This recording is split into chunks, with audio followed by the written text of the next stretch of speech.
Hello, this is Lonzo Caves and Lillian Roman, and we have put together a presentation on resource dependency theory and institutional theory. I pray that you guys enjoy it and feel free to put any questions in the discussion forum.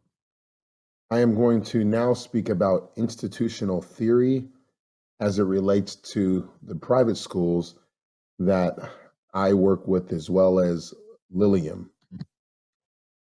Institutional theory is a theoretical framework for analyzing social, particularly organizational phenomena, which views the social world as significantly comprised of institutions. And also, institutional theory attends to the deeper and more resilient aspects of social structure. It considers the process by which structures, including schemas, rules, norms, and routines, become established as authoritative guidelines for social behavior. Working at a private Christian school, I understand that we have to meet certain requirements by the state of Florida. And so, in order to do that, we set our organization up based on best practices, but also by researching what other schools have done, public and private, to ensure that we are following the guidelines set by the state of Florida. The structure that is already in place for our organization and for schools in general offer um, a system that has been tried and proven, although there are some things that need to be worked out, but it does give us a guide map or a template to follow. So, what is an institution? Institutions consist of cognitive, normative, and regulative structures and activities that provide stability and meaning to social behavior. Institutions are transported by various carriers, cultures, structures, and routines, and they operate at multiple levels of jurisdiction. It's by Scott in 2004. Some examples of institutions are government, colleges and universities, military, and medical.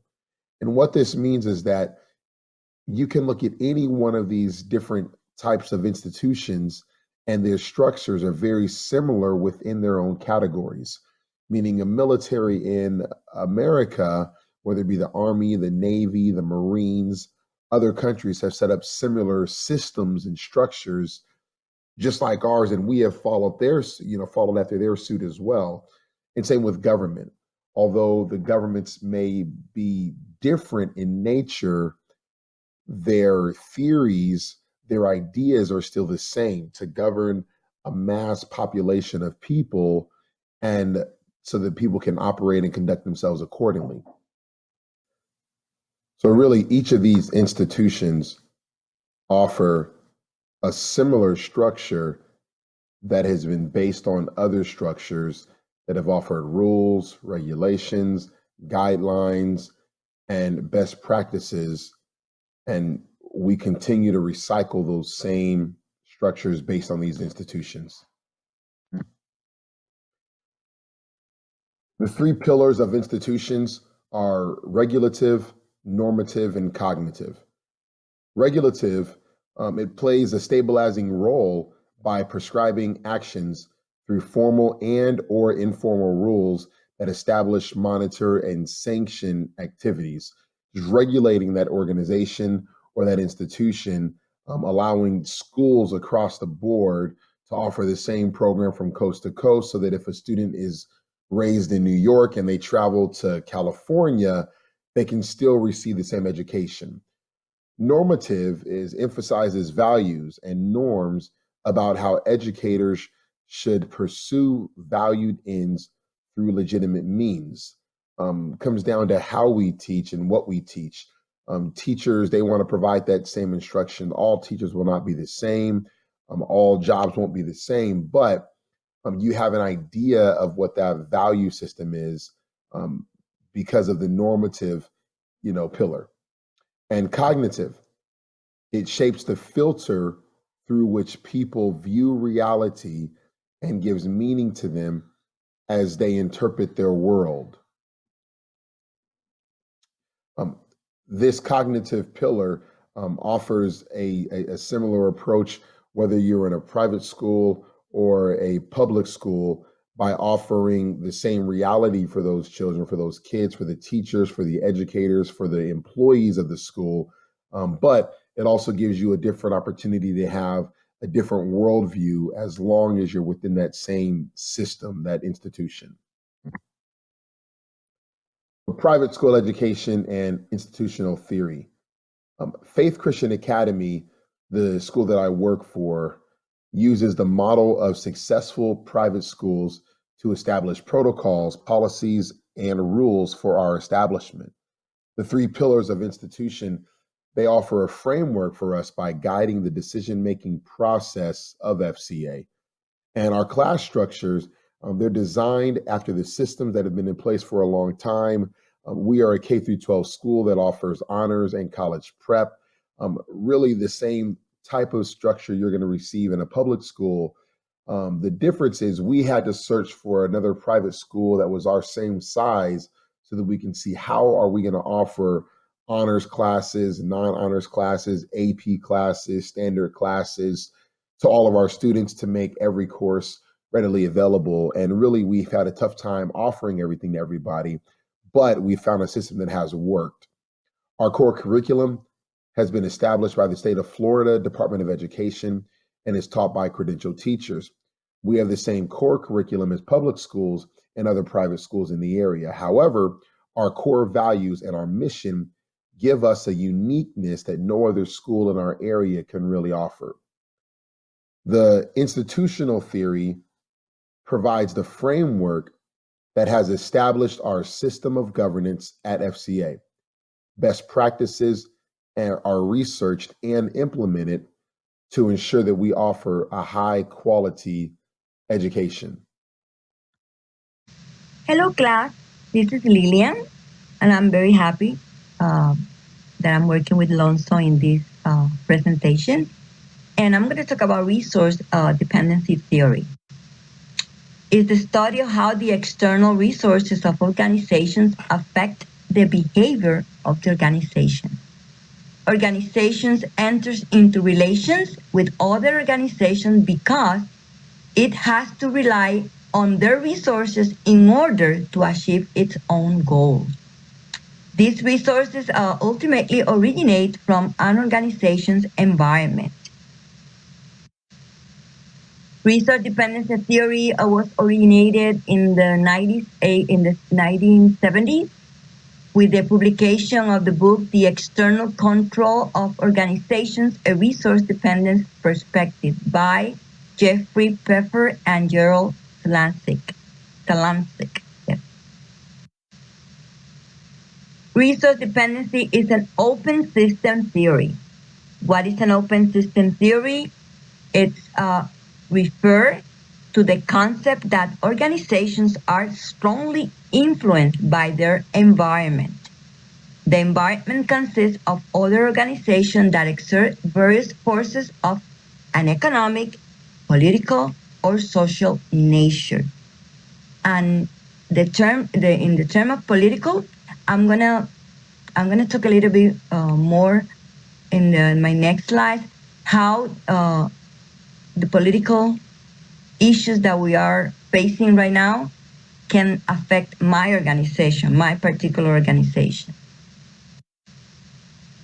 On an article wrote by Malatesta and Smith in 2014 refers resource dependency as a theory that is the framework in which organizations come together to secure resources critical to their survival and growth. The resources are a basis of power. The power and resource dependencies are directly linked. And I found this diagram that shows how dependency theory of power works. Let's say that if B is dependent of A, then A has power over B. That means that B needs to do something to create something or use another sources other than A, because it's not, A is gonna have the totally power, the full power over B. So B need to look for other avenues, or let's say that B is a hamburger place, and they have the bread from A, the bread that they use only from A. But they should start thinking of make their own bread and just not depend on A for that product. So this is more or less a simple example how the dependence theory research, the resource dependence theory works. Companies should look for try to avoid that dependency from one particular source. Resource dependency theory is a non-profit organization. As Alonso mentioned, we work in different Christian schools. I work for Living Word Academy. It's a Christian school, and it's a non-profit organization. And what is a non-profit organization it's is known as an organization with the purpose on which is something other than making a profit. So they're not supposed to do profit. And a nonprofit organization is often dedicated for a particular social cause or advocating for a particular point of view. So churches and organizations that help kids and all those type of organizations that they don't make profit for their own. They use the profit for continue provide service to people who really need it. So my school, as a Christian school, rely on resources provided by the government. So the government is the A, we are the B.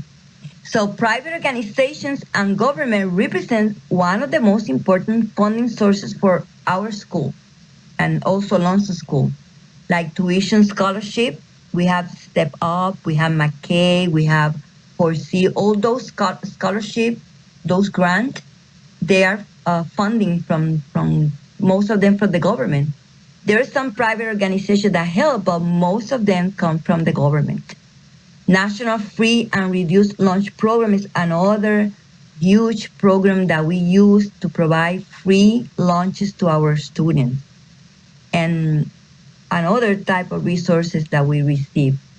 And remember, my school, it's in a low income family area. Um, as I told you about the political resources, we are now facing a new administration, a new president. We know that all new administration, they come with changes, and we are worried. Well, I'm worried. In my school, we are worried. What's gonna happen with all the help, all the funds that the government provide to nonprofit organizations and basically to my school? We are thinking that probably it's going to be a decrease with the funds. We hope not, but it could be. It could be changes of scholarship qualification guidelines that will affect also the funding. And in this particular case, the school, we need to seek ways to mitigate the disruptive effects of external dependency. So how we can afford that, what we can do. But in an interview with the finance director of Living Word Academy, and I'm her assistant.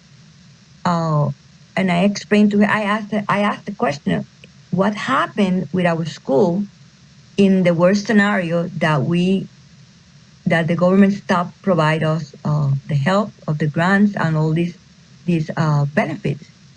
And she said, well, Lillian, if something like that happened, then we will have to face the difficulty of closing the elementary and the middle school facilities. And they said, wow, really? She said, yes, because we rely 80% of this fund. and based on the school is located in a low income market, these families cannot afford the tuition cost without the government help, because this family, they cannot afford around $800 per kid monthly. That's what we're talking about. So it would be very sad that this something like this happen, hoping God that that's not gonna happen, that we serve the Lord with a powerful God that provide and cover us. But we never know. We have to wait what's gonna happen, and looking for strategies or solutions to not depend on the government. That mm, that that's not gonna happen. That probably they can keep the pre-K area, pre-K school, because most of them are private funds. But that's gonna be like a domino um, effects, because school is gonna be affecting not only the school, it's the teachers, the staff, but most important, the kids. This kid has the blessing to be in a private school and a Christian school because they receive that help from the government. So let's pray uh, that this is not going to happen. That they're going, instead of decrease or or reduce, they're going to increase the help. And my school is going to have to keep cannot use the resource dependent theory. They have to rely all the time with the government. So resource dependency theory deals with how organizations attempt to avoid becoming dependent upon others. So this is the definition. This is what really it should be happening. In the case of my school, based on the information that I share with you, uh, my school totally relies on the government resources. So the dependency will be very difficult to avoid if they want to continue operating. So God bless you, and don't forget to pray that we can continue receive the benefit with the government help. Bye.